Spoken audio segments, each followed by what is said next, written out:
student, very good morning to all of you. Today we are going to discuss about the properties of the colloids, which is a part of surface chemistry for class 12th. So students, colloids के बारे में हम काफ़ी कुछ पढ़ चुके हैं. आज हम यहाँ पे बात करने वाले हैं कि what are the properties of the colloid. इन प्रॉपर्टीज़ में से भी बहुत सारी प्रॉपर्टीज़ हम ऑलरेडी डिस्कस कर चुके हैं, तो फटाफट करेंगे. We know that colloids are heterogeneous character. इनका जो नेचर होता है हेट्रोजीनियस होता है. क्यों? क्योंकि हमें मालूम है they contain disperse phase and dispersion medium. Means two different phases होती हैं. एक को हम डिस्पर्स फेज बोलते हैं और एक को हम क्या बोलते हैं, dispersion medium. Means they have two distinct boundaries. Actually they look homogeneous, लगते होमोजीनियस हैं, बट जब इनको इलेक्ट्रॉन माइक्रोस्कोप में देखा गया, अल्ट्रा माइक्रोस्कोप में देखा गया, तो पाया कि ये क्या होते हैं, these are heterogeneous in nature.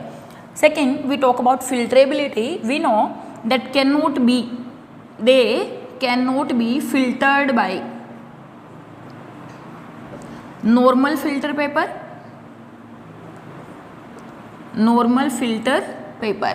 but can be filtered by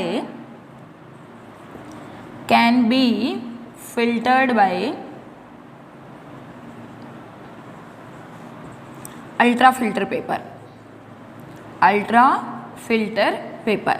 बात करी थी हमने इसे प्रीवियस लेक्चर के अंदर, जब हम प्योरीफिकेशन पढ़ रहे थे, तब हमने बात करी थी कि अल्ट्रा फिल्टर पेपर क्या होते हैं और जो कोलॉइड सोल्स होते हैं उनको अल्ट्रा फिल्टर पेपर से सेपरेट आउट किया जा सकता है, उनको फिल्टर किया जा सकता है.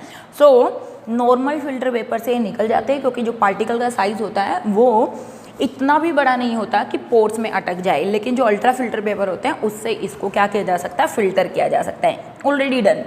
सरफेस टेंशन एंड विस्कोसिटी भी हम ऑलरेडी कर चुके हैं. हमें मालूम है कि जो कोलाइडल सोल होते हैं लायोफोबिक और lyophilic, phobic and philic, lyophilic, तो वहाँ पे हमने बात करी थी कि अगर हम फोबिक की बात करते हैं तो लायोफोबिक में सरफेस टेंशन और विस्कोसिटी बिल्कुल सेम होती है जैसे कि किस में होती है, डिस्पर्जन मीडियम में होती है.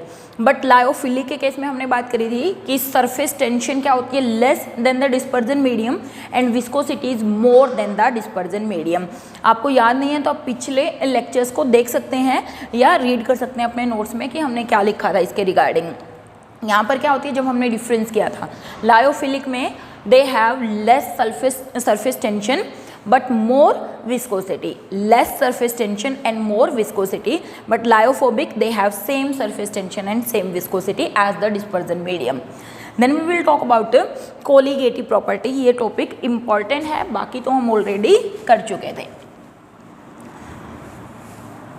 colligative property, देखिए बच्चे, हमने सेकेंड चैप्टर में 4 कोलिगेटिव प्रॉपर्टीज़ पढ़ी है और कहा है कि जो कोलिगेटिव प्रॉपर्टी है पर डिपेंड करती है, नंबर ऑफ पार्टिकल्स पर डिपेंड करती हैं.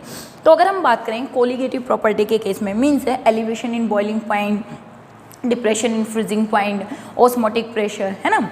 अगर हम इन सब की बात करें तो वहाँ पे कोलिगेटिव जो प्रॉपर्टीज़ हैं, जो कोलाइडल पार्टिकल्स होते हैं, इनका साइज़ होता है लार्जर साइज़ होने के कारण जितनी भी कोलिगेटिव प्रॉपर्टीज़ हम मेज़र करते हैं उनकी जो वैल्यू होती है वो बहुत ज़्यादा बड़ी नहीं आती है.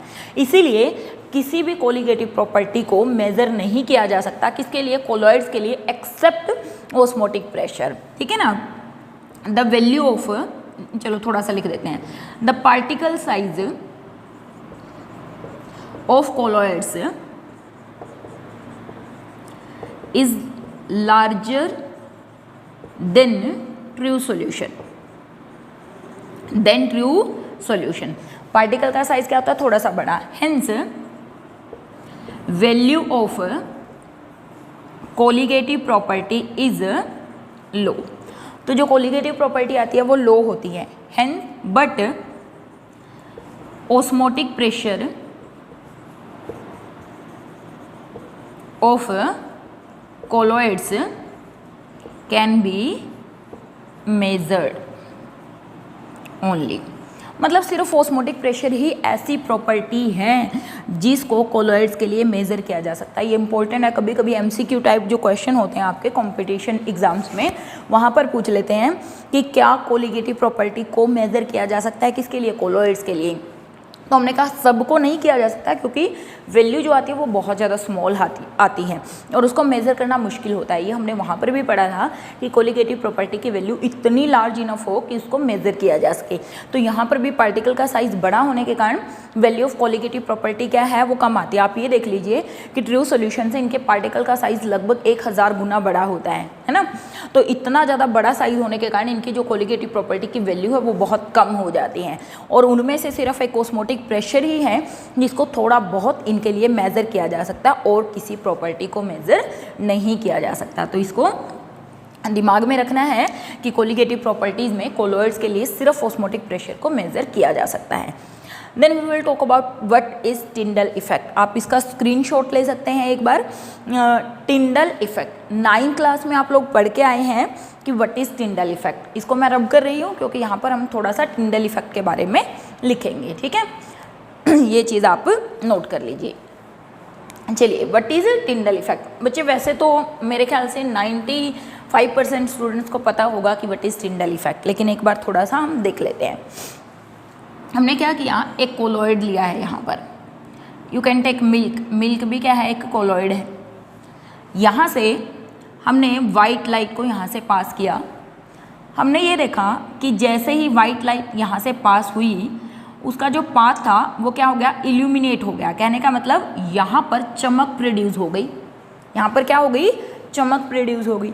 और ऐसा किस लिए हुआ, क्योंकि हमने ये बात करी थी कि कोलाइड के जो पार्टिकल्स होते हैं बेटा उनका साइज़ इतना लार्ज इनफ होता है कि जब किसी पर्टिकुलर वेवलेंथ की रेडिएशन इस पार्टिकल से स्ट्राइक करती हैं तो वो क्या हो जाती हैं, स्प्रेड हो जाती हैं, ठीक है ना। वो क्या हो जाती हैं, स्प्रेड हो जाती हैं। इसी प्रोसेस को हम क्या बोलते थे, Tyndall effect. Means what is Tyndall effect, scattering of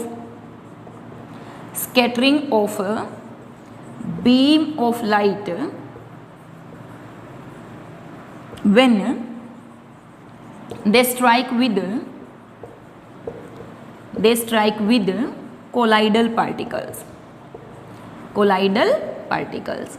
जब कोलाइडल पार्टिकल से स्ट्राइक करती हैं तो बीम ऑफ लाइट स्कैटर हो जाती है। इस प्रोसेस को क्या बोला जाता है, this is called Tyndall effect. And the path of light get illuminated, path of light get illuminated means चमकना शुरू हो जाता है। और इस प्रोसेस को हम क्या बोलते थे, टिंडल इफेक्ट। इसको हमने 9th में पढ़ा हुआ है कि आप घर में भी देख सकते हैं।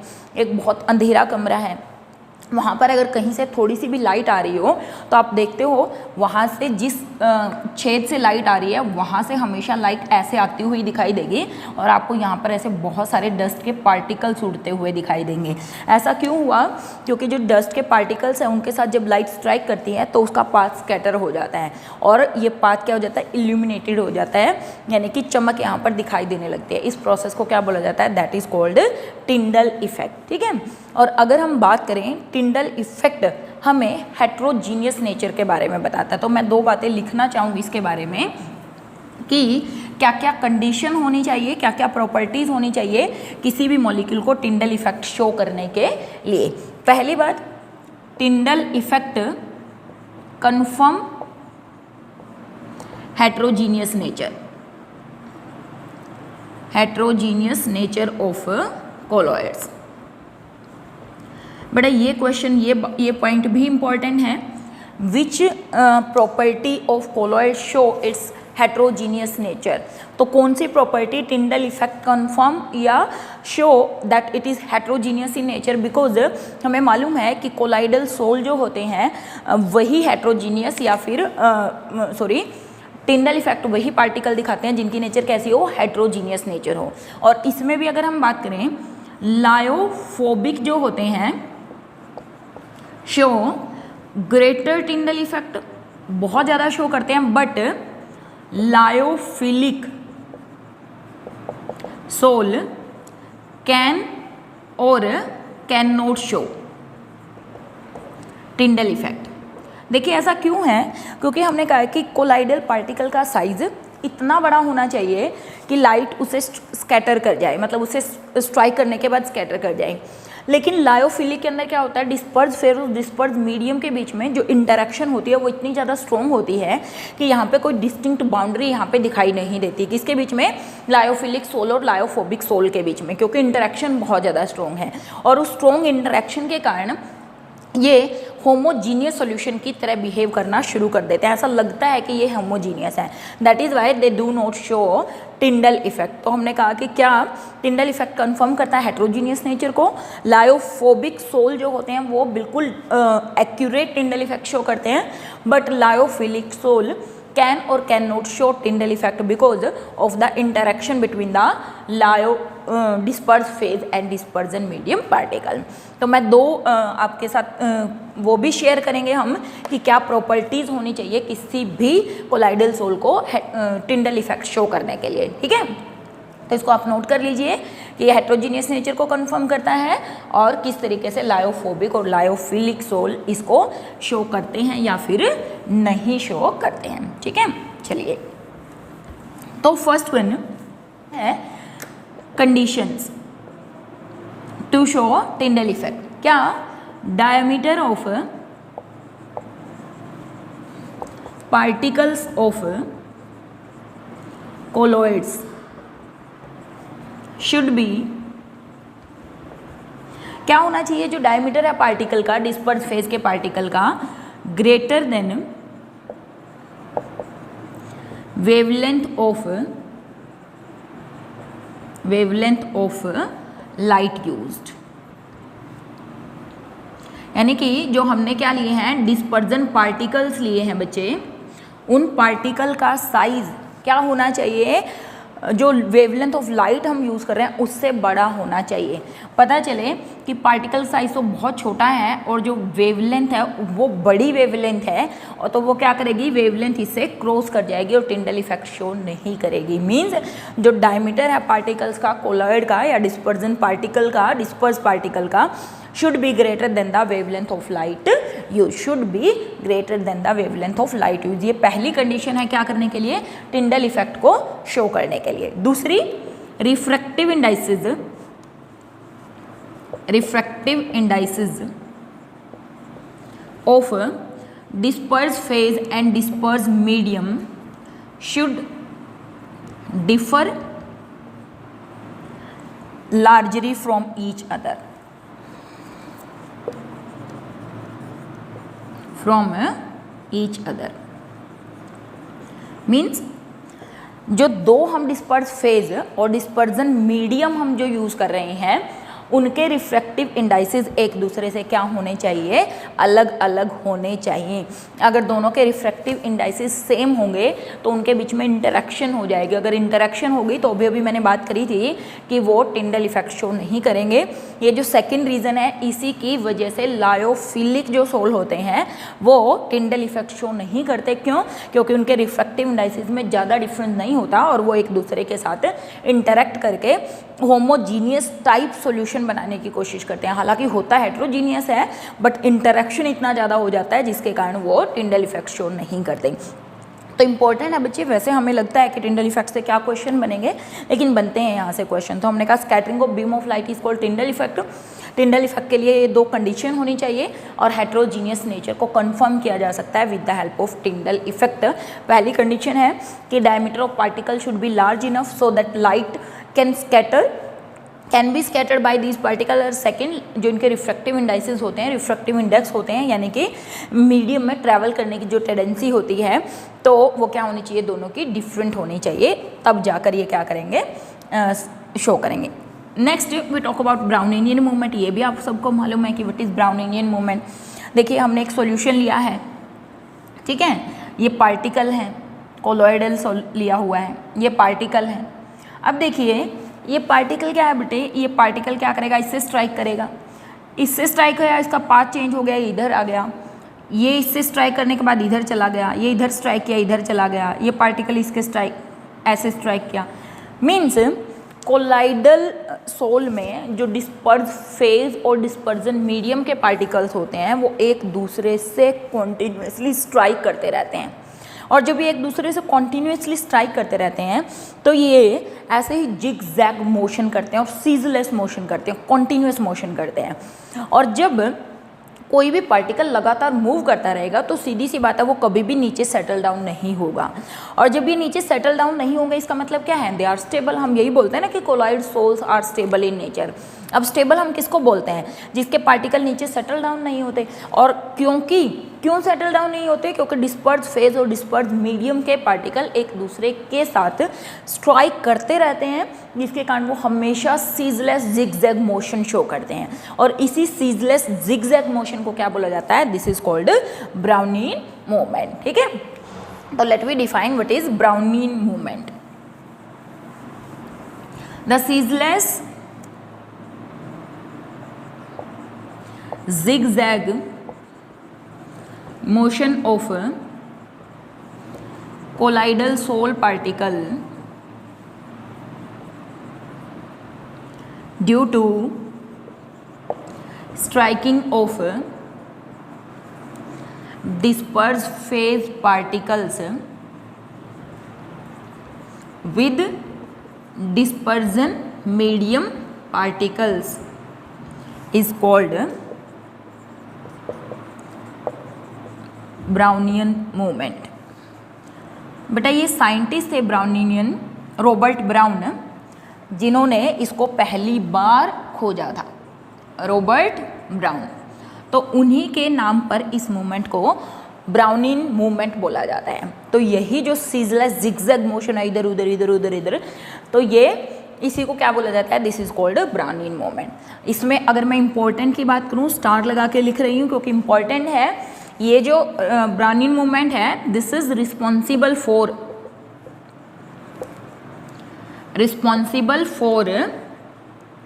Stability of colloidal sol, stability of colloidal soul.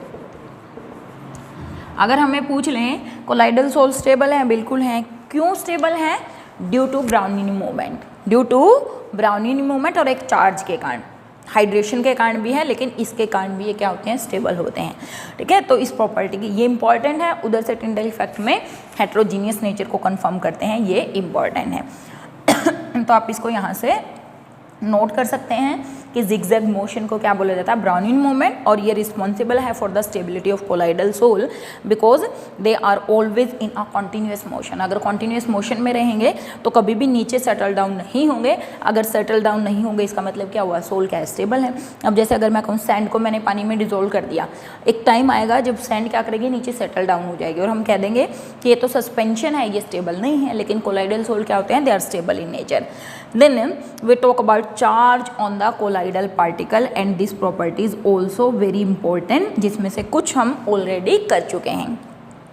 तो चार्ज ऑन कोलाइडल पार्टिकल में पहला, due to the presence of some acidic और basic group on amino acids. ठीक है, ये आप लिख लीजिएगा, फिर मैं यहाँ से रब करके इसको आपको समझाऊंगी कि किस तरीके से charge on colloidal particle due to the presence of some acidic और बेसिक ग्रुप हो सकता है। ठीक है, चलिए देखिए बच्चे, जो अमीनो एसिड्स होते हैं they may have both group, that is COOH group and NH2 group. Amino acids में क्या हो सकते हैं, जैसे मैंने कहा कोई अमीनो एसिड मैंने यहाँ पे लिया, इस पे दोनों ही ग्रुप हैं। कौन से दोनों group, that it contain acidic group as well as basic group, NH2 COH। ठीक है, these are amino acids, means proteins हैं, प्रोटीन्स। सो मोस्ट प्रोबेबली ये जो प्रॉपर्टी है एसिडिक और बेसिक ग्रुप्स की, ये ड्यू टू इन प्रोटीन्स है, इन केस ऑफ प्रोटीन्स। तो जो अमीनो एसिड्स होते हैं they may have acidic as well as basic group. ये वाला ग्रुप जो है NH2 बेसिक है और ये तो आपको पता ही है कि एसिडिक ग्रुप है। अब मुझे मान लिया मैंने इसके अंदर HCl ऐड कर दिया। क्या ऐड कर दिया, HCl।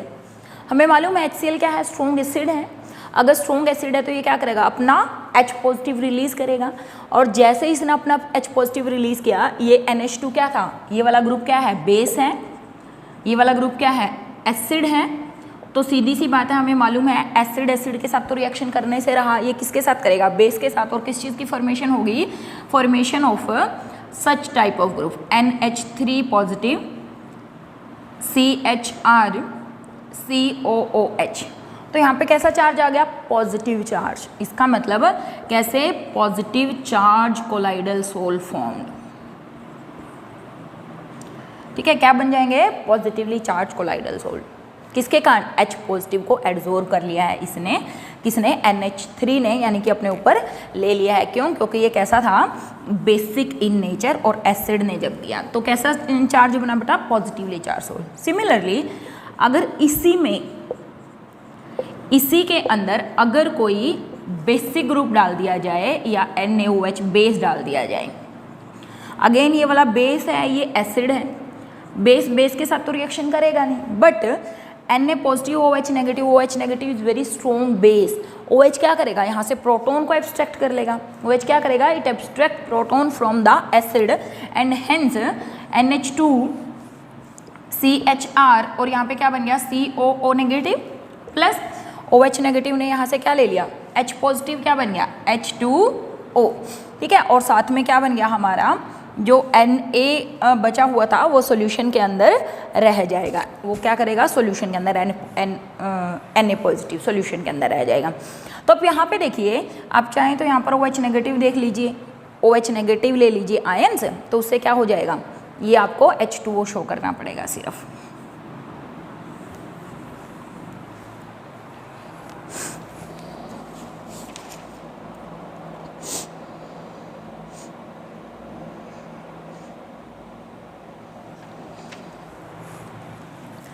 तो अगर आप यहाँ पे बेस के साथ रिएक्शन करवाते हैं NaOH के साथ, तो क्या होगा बच्चे? ये हो गया बेस, ये हो गया एसिड, और क्या होगा यहाँ से? NH2 CHR COO negative plus Na positive, and यहाँ पे क्या बनेगा हमारा? H2O। ठीक है, देखिए यहाँ से CONA बन सकता है, बट क्योंकि यहाँ से जो बनेगा सोल्ट वो स्ट्रॉन्ग होगा, स्ट्रॉन्ग वापस डिसोशिएट कर जाएगा, तो क्या मिलेगा यहाँ से हमें? Negatively charge sol. Negatively charge sol is obtain. तो इस तरीके से एसिड और बेस की एडिशन करने से ऐसे कुछ प्रोटीन जिनके ऊपर एसिडिक और बेसिक ग्रुप होते हैं, दे कैन फॉर्म पॉजिटिव और नेगेटिव चार्ज सोल। अगर हम बात करें ड्यू टू सेल्फ डिसोशिएशन, ये समझ में आ गया होगा आपको, एक बार देख लीजिएगा इसको। Due to self dissociation, self dissociation का मतलब क्या होता है बेटा? पार्टिकल्स खुद ही डिसोशिएट हो जाएं, जैसे कि वी विल टॉक अबाउट माइसिली। माइसिली के अंदर आपने देखा है क्या होता है कि जो सोप होती हैं और जो डिटर्जेंट्स होते हैं, सोप्स एंड डिटर्जेंट्स, वो क्या करते हैं? सॉल्यूशन के अंदर, जैसे ही वाटर के अंदर उसको ऐड किया जाता है, वो डिसोशिएट होकर माइसिली बनाते हैं, नेगेटिव चार्ज सोल की फॉर्मेशन कर लेते हैं, क्योंकि सारे नेगेटिव चार्ज आ जाता है। Then due to electron capture by the sol particle. देखिए बच्चे, अगर मैं बात करूँ, सोल के पार्टिकल्स हैं जैसे क्लाउड्स वगैरह हैं, वो क्या कर सकते हैं? एटमॉस्फेयर से ही इलेक्ट्रॉन्स को कैप्चर कर लेते हैं, और इलेक्ट्रॉन्स को कैप्चर करने के कारण वहाँ पर क्या आ जाते हैं?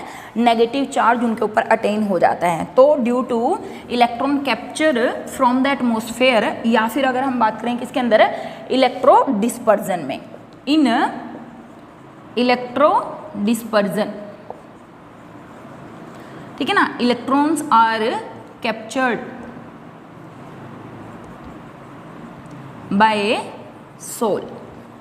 ठीक है, तो इलेक्ट्रो डिस्पर्जन में भी ऐसा ही होता है कि इलेक्ट्रॉन्स क्या करते हैं? वो कैप्चर कर लेते हैं, और इलेक्ट्रॉन कैप्चर करने के कारण ये पी, कैप्चर की स्पेलिंग ठीक है क्या?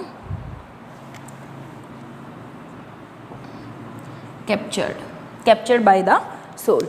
तो इलेक्ट्रॉन को कैप्चर करने के कारण वहाँ पर क्या आ जाता है बच्चे? नेगेटिव चार्ज आता है। तो किस चीज़ की फॉर्मेशन होती है? नेगेटिवली चार्ज सोल की फॉर्मेशन हो जाती है। Due to preferential absorption of some common ion from the electrolytic solution, ये हम ऑलरेडी कर चुके हैं कि किस तरीके से किसी भी सोल में, जैसे हमने कहा था AgI के मान लिया प्रेसिपिटेट बने हुए हैं, और मैंने इसके अंदर क्या डाल दिया? के आई की एडिशन कर दी है तो ये क्या करेगा, अपनी सरफेस पर AgI अपनी सरफेस पर I नेगेटिव चार्ज को एब्जॉर्ब कर लेगा और उसके कारण क्या बन जाएगा, नेगेटिवली चार्ज सोल बन जाएगा। तो बच्चे इसकी हम ऑलरेडी बात कर चुके हैं प्रीवियस लेक्चर में, और ये तो है भी सबसे ज़्यादा इंपॉर्टेंट। इन सब में अगर मैं बात करूँ कि चार्ज कैसे आता है, उन सब में सबसे ज़्यादा इंपॉर्टेंट थ्योरी ये थी कि due to preferential absorption of some common ion from the electrolyte is responsible for the charge on the colloidal sol. ठीक है, तो ये कुछ प्रॉपर्टीज थी कोलाइडल सोल की, उनमें से जो नेक्स्ट प्रॉपर्टी है दैट इज इलेक्ट्रोफोरेसिस। ठीक है, electrophoresis very very important property. So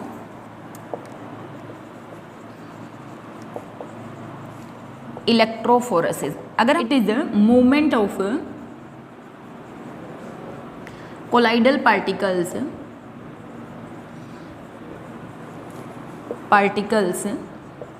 under the influence of electric field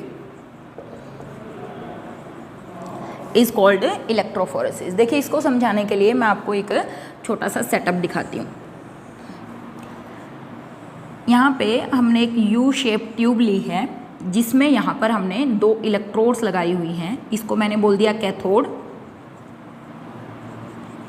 इसको हमने बोल दिया cathode which is negatively charge, और यहाँ पे एक इलेक्ट्रोड लगी हुई है जिसको हमने बोल दिया पॉजिटिवली चार्ज, और इसको क्या बोल दिया, एनोड। आप कंफ्यूज मत होइएगा, बहुत सारे बच्चे इसमें कंफ्यूज रहते हैं कि एनोड पे तो मैम नेगेटिव चार्ज होना चाहिए, बट ध्यान से देखिए, ये एक ही कंटेनर है जिसके अंदर हमने सोल लिया हुआ है, इसमें 2 डिफरेंट कंटेनर नहीं है। मतलब ये कैसी सेल की तरह बिहेव कर रहा है, इलेक्ट्रोलाइटिक सेल की तरह बिहेव कर रहा है, ना कि इलेक्ट्रोकेमिकल सेल की तरह। इलेक्ट्रोकेमिकल में एनोड नेगेटिव होता है और इलेक्ट्रोलाइटिक में एनोड क्या होता है, पॉजिटिव चार्ज होता है। ठीक है, तो सबसे पहले बात अगर मैं करूं, इलेक्ट्रोफोरेसिस यूज किसके लिए किया जाता है, it is used to find out charge on sol, charge on colloidal sol. Means electrophoresis जो टेक्निक है उसका यूज़ किया जाता है कि जो हमारा कोलाइडल सोल है उसके ऊपर चार्ज क्या है, मतलब वो पॉजिटिवली चार्ज सोल है या फिर नेगेटिव चार्ज सोल है। अब देख के तो पता नहीं चलता। मान लिया मैंने आपको एक सोल दिया है, क्या आप उसको देखकर बता सकते हैं कि ये पॉजिटिवली चार्ज सोल है या ये नेगेटिवली चार्ज सोल है? नहीं बता सकते ना बच्चे, क्योंकि हमें नहीं मालूम कि सोल के ऊपर कैसा चार्ज है। तो देखकर नहीं बताया जा सकता कि सोल कैसा है, पॉजिटिवली चार्ज है या फिर नेगेटिवली चार्ज सोल है। तो इलेक्ट्रोफोरेसिस जो टेक्निक है उसका यूज़ किया जाता है to find out charge on the colloidal sol. पहली इंपॉर्टेंस अगर हम यूज़ की बात करें या इंपॉर्टेंस की बात करें। दूसरा कोगुलेशन के लिए भी यूज़ करते हैं। It is also used to coagulate the sol. अगर हमें सोल को डिस्ट्रॉय करना है, कोगुलेशन का मैंने मतलब बताया था आपको कि सोल को ख़त्म कर देना, डिस्ट्रॉय कर देना, उसको कोगुलेट कर देना, तो इसको भी, इसके लिए भी इसका यूज़ किया जा सकता है। देखिए कैसे, मान लिया बच्चे यहाँ पर मैंने जो सोल लिया है, मान लिया वो पॉजिटिवली चार्ज सोल है, ठीक है, मान लिया, हमें मालूम नहीं है, मैं तो कह रही हूँ वैसे ही, ठीक है। अब होगा क्या, जैसे ही इलेक्ट्रिक करंट आप पास करेंगे, क्योंकि सोल पर पॉजिटिव चार्ज है, तो धीरे धीरे क्या होगा, ये सोल सारा का सारा इधर इसकी तरफ भागना शुरू कर देगा और इस इलेक्ट्रोड की तरफ ऐसे एक्यूमुलेट होना शुरू हो जाएगा और यहाँ पर धीरे धीरे क्या होगा, कंसंट्रेशन ऐसे डिक्रीज करना शुरू कर जाएगी और यहाँ पर क्या होगी, इंक्रीज करना शुरू कर जाएगी। अब क्योंकि ये सोल हमें मालूम तो था नहीं, मैं तो वैसे ही कहा ना कि अगर ये मूव करेगा किसकी तरफ, कैथोड की तरफ, इसका मतलब ये पॉजिटिवली चार्ज सोल है, और अगर सोल मूव करेगा पॉजिटिव प्लेट की तरफ, इसका मतलब सोल कैसा है, नेगेटिवली चार्ज सोल है। मीन्स कि what is this, it is the movement of colloidal sol particle under the influence of किसके, electric field toward opposite electrodes, ऐसे भी लिख सकते हो, it is the movement of colloidal sol particle under the influence of electric field towards opposite electrodes, opposite electrodes, opposite electrodes की तरफ colloidal sol particle की movement को क्या बोला जाता है, इलेक्ट्रोफोरेसिस। अगर ये सोल इस तरफ मूव करेगा तो इसको बोल दिया क्या, पॉजिटिवली चार्ज सोल, अगर इस तरफ मूव करेगा तो नेगेटिवली चार्ज सोल। पहले अर्लियर इसको बोलते थे, this is called cataphoresis, this process is called cataphoresis. But ऐसा क्यों था कि why it is called cataphoresis? क्योंकि उस टाइम पे मोस्टली जो सोल थे वो पॉजिटिवली चार्ज सोल थे, मतलब जितने भी सोल्स को देखा गया वो सब पॉजिटिव चार्ज सोल थे। आप उसको लकीली मान लीजिए कि ऐसा हुआ, that is why this technique is called cataphoresis, because at that time most of the soul studied were positively charged soul, positively charge sol. तो वहाँ पे पॉजिटिवली चार्ज सोल थे, इसलिए इस टेक्निक को क्या बोल दिया? कैटाफोरेसिस। फिर लेटर ऑन जब नेगेटिवली चार्ज सोल्स आए तो इसको एनाफोरेसिस बोल दिया। फिर इसको क्या बोल दिया? एनाफोरेसिस। किसके लिए? जब नेगेटिवली चार्ज सोल के लिए आया, ठीक है ना, फॉर नेगेटिव चार्ज सोल। जब नेगेटिव चार्ज सोल डिस्कवर हुए तो इसको एनाफोरेसिस। लेकिन आजकल ना इसको कैटा बोलते हैं ना एना बोलते हैं, तो क्या बोलते हैं? Electrophoresis for both these, cataphoresis as well as for anaphoresis. तो हमने कहा कि इसको किसके लिए यूज़ करते हैं? पहले तो हमने कहा किसके लिए यूज़ किया जाता है? टू फाइंड आउट चार्ज पता करने के लिए कि सोल पॉजिटिवली चार्ज है, नेगेटिव चार्ज सोल है। दूसरा, अगर हमें सोल को क्या करना है? कोगुलेट करना है, उसको ख़त्म करना है। परसिस्टेंस इलेक्ट्रोफोरेसिस करते रहिए। उससे क्या होगा? सारे के सारे जो सोल हैं, पार्टिकल पॉजिटिव चार्ज पार्टिकल यहाँ आएंगे, नेगेटिव चार्ज पर आकर, इलेक्ट्रोड पर आकर वो क्या करेंगे? कोगुलेट हो जाएंगे, इकट्ठे हो जाएंगे, क्योंकि चार्ज तो खत्म हो गया। सब पॉजिटिव चार्ज यहाँ पर आकर क्या हो जाएंगे? इलेक्ट्रोड पर डिस्चार्ज होकर अपने आप को डिस्ट्रॉय कर लेंगे, ख़त्म कर लेंगे, कोगुलेट हो जाएंगे, ठीक है। तो इस प्रोसेस को क्या बोला जाता है? That is called electrophoresis. These are some of the properties of colloidal sols, जो मुझे लगता है आपको बहुत बढ़िया तरीके से समझ में आई होंगी। कुछ ऐसी प्रॉपर्टी जो हम ऑलरेडी डिस्कस कर चुके थे। तो बच्चे मिलते हैं नेक्स्ट लेक्चर में, तब तक घर रहिए, सेफ रहिए, पढ़ते रहिए। Have a nice day.